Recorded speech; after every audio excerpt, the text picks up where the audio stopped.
Welcome to my review of Batman v Superman, directed by Zack Snyder, an action film that centers on Bruce Wayne as he takes on the last remaining Kryptonian, the Man of Steel, for the destruction and death toll of Metropolis from 2 years ago. So I'm going to begin this video with this. 3 years ago when Ben Affleck was announced to play Batman, unlike everybody else who basically lost their shit and thought it was like the worst thing ever, I was actually on board with that. I was like, you know what, not my first choice, but I get it. I never once had an issue with it. However, my concerns for what was then an untitled Man of Steel sequel was Zack Snyder and the writer David S. Goyer, not the most competent of people in my personal opinion. Fast forward a couple of years later, we start to see trailers, and I actually did a review for the first teaser, which is something I rarely do, and I was not that impressed with it. Then there was a trailer that came after that, and it showed the film's true colors, unfortunately. Watching the trailer for the first time, I actually busted out with laughter watching Jesse Eisenberg, Lex Luthor, come on the screen and do whatever the fuck that was. Boys! Bruce Wayne meets Clark Kent. And then the trailer goes to all hell when it introduces Doomsday and spoils the entire film. You've seen the trailer. You've seen the entire film, honestly. But as for BVS Dawn of Justice, as you could probably already tell by what I've already told you about my reactions to the trailers, you could probably assume that I didn't go into this film with the highest of expectations. I never expected to get something that was incredible. Maybe something that was at least fun, entertaining, or maybe something that is just so freaking bad, such a train wreck, that it's kind of great. Unfortunately, I didn't get any of that. This film is kind of a disaster, and it starts out relatively okay, albeit it does have its problems, which I'll get to in a minute. The longer it goes, the more it becomes an excruciating endurance test, especially within the last 30 minutes, where Zack Snyder completely blows all of his Snyder all over the screen. Zack Snyder always feels the need to prove how much of a self-indulgent fanboy that he is, so much so to where he just cannot contain himself. He just has to do it. And when he does it big. He does it bigger than he ever did in Man of Steel. I didn't like it at all. I hated it. In case you don't know what I'm referring to the last 30 minutes of the film featuring Doomsday, and there are a handful of reasons why I don't think that section works, but one of the reasons is that the CGI.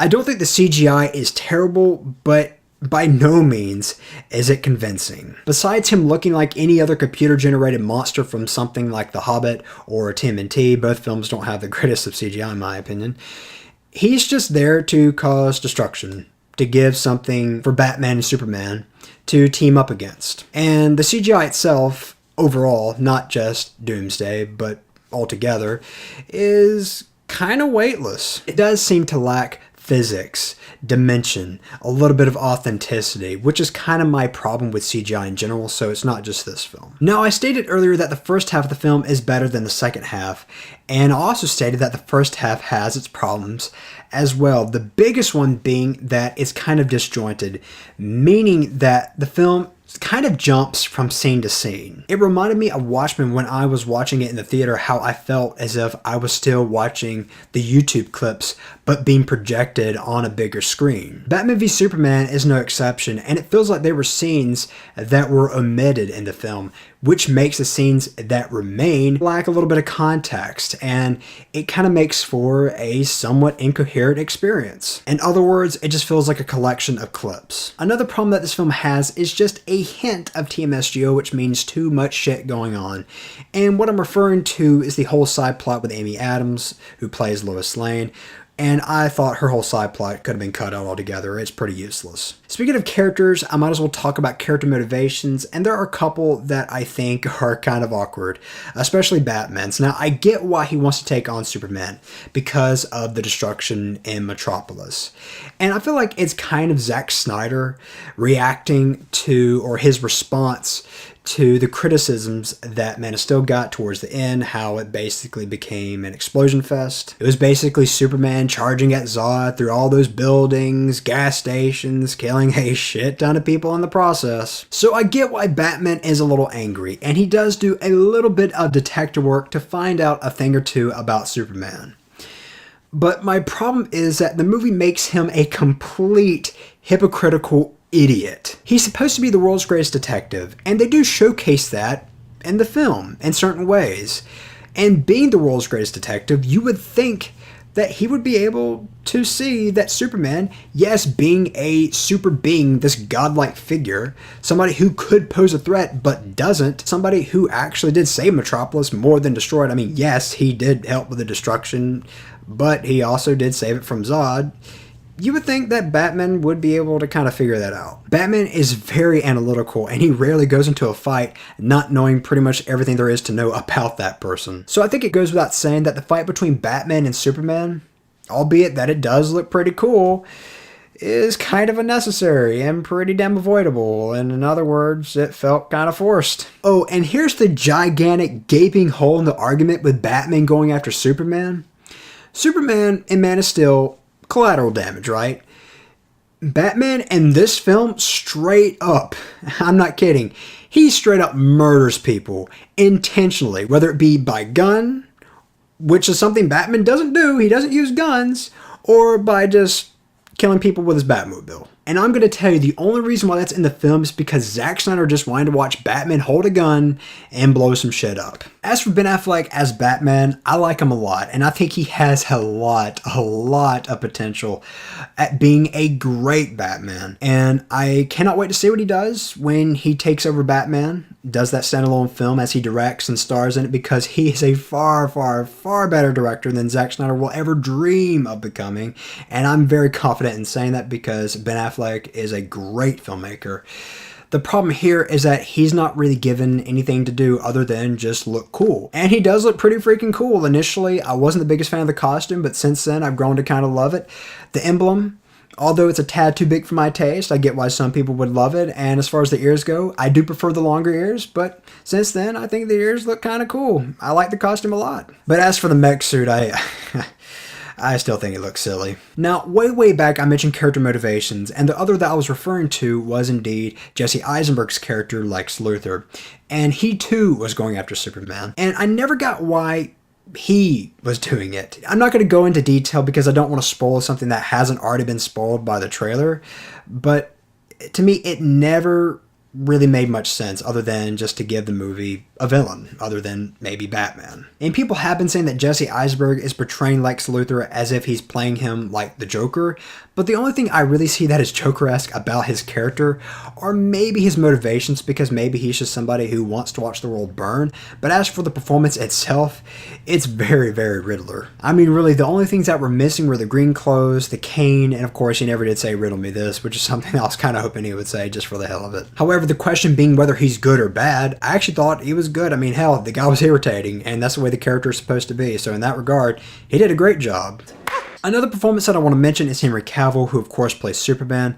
And I think he's pretty decent, albeit he has never blown me away because I haven't really seen him in anything else other than Superman. I mean, look, he's not really given a hell of a lot to do here, just like Ben Affleck, but you can tell that he is trying at least, although I do think Ben Affleck gives the better performance. And I guess I should mention that there are some key scenes here and there that do showcase that Henry Cavill, he does have talent, indeed. I mean, especially some scenes that are a little bit more intimate. Another character that I have to address because everyone else has been addressing her is Wonder Woman, played by Gal Gadot. And apparently I saw a completely different film because everyone has been praising her, saying that Wonder Woman is like the best thing about this film. Here's the thing. She's hardly in the movie, and what you see in the trailer, that's all. I mean, that's it. The part where she saves Batman and Superman, there were people in my theater who actually cheered for that. And I'm like, well, apparently you must not have saw the trailer and you see it coming. One thing that I have to talk about is this shameless advertisement that appears at the beginning of the third act of this film. And it's essentially a teaser trailer that stops the entire movie and says, here's a quick look at the heroes that you're going to see in the upcoming Justice League movie. And it's cheesy as all hell. Now, the score here is done by Hans Zimmer and Junkie XL, and I'm a pretty big Hans Zimmer fan, especially for his work on the other Batman films. I really do love those scores. But here, the score is kind of bland. I do like the returning music from the Man of Steel score, and I do like pieces of the Batman theme that they have going on here. The whole bit with the violin, at least I think that's a violin. But other than that, Not really a big fan. And the Wonder Woman theme, the theme that everyone is like praising, I think it's kind of terrible too. I like the drums. It reminds me of the theme for Bane in The Dark Knight Rises. But you also have that guitar riff that's like reminds me of the 1980s, and that's like never good. I feel like I need to wrap this thing up because I feel like I've just been going on forever. As for any last statements, there are plot holes, at least from what I can see. The film suffers from bad pacing. The film is 2.5 hours, and it feels like that in a whole lot of some. And adding on to that, this is one of those movies that just would refuse to end. There were like 5 scenes where I thought the movie was going to fade to black and go to credits. But no, it was like, no. Oh no. We have more. And it's like, oh, fuck, you do? And here's the thing. I started the movie thinking of a good 3.5. Then it went to a 3. And then it kind of started to ride the lines of a strong 2.5 to a very, very light 3. But then I got to the third act, and that's when everything for me fell apart. And honestly, it became kind of insufferable. The third act is everything I loathe about the modern blockbuster today. Nothing but just a shit ton of mindless CGI and nothing else. And this movie is something that a movie, especially like this, that stars Superman and Batman, should never be. And that is boring. This movie is unapologetically boring and incredibly dry. And I've never been a huge fan of the Marvel Cinematic Universe, but at least there's a little bit of flavor there. As for any positives, I don't think the first half is that bad. Ben Affleck, I do think, makes for a compelling Batman, even though they don't do much with him. Visually, I do think this film is nice to look at, because Zack Snyder, despite what you want to say about him, or despite what you will say about him, he's pretty talented in that department. The fight between Batman and Superman, I do think, is pretty cool. In fact, any scene with Batman is actually fighting, I have to say, kind of badass. Really like those scenes. However, I don't think that quite merits the price of admission, if you ask me. Just wait when the Blu-ray comes out and look up these clips on YouTube. You'll see them. And I think this movie is going to disappoint the masses because a lot of people are going to be going into this film expecting a lot of action scenes, and there's like a whole hour, if not more, where you pretty much get none of that. Just a whole lot of broken storytelling. I know this might seem a little rash, but as a Batman fan, I gotta give Batman v Superman Dawn of Justice a strong 1.5 out of 5. If you're somebody who has seen Batman v Superman Dawn of Justice, then do let me know your thoughts on it. Did you love it? Did you hate it? Did you like it? Do let me know. And if you did like it, it's okay. I'm not judging you. I'm not one of those people. Hey, you liked the movie. You got something out of it that I didn't. And do feel free to let me know who your favorite Batman is or your favorite Batman film. As far as favorite Batman, I have 2 answers.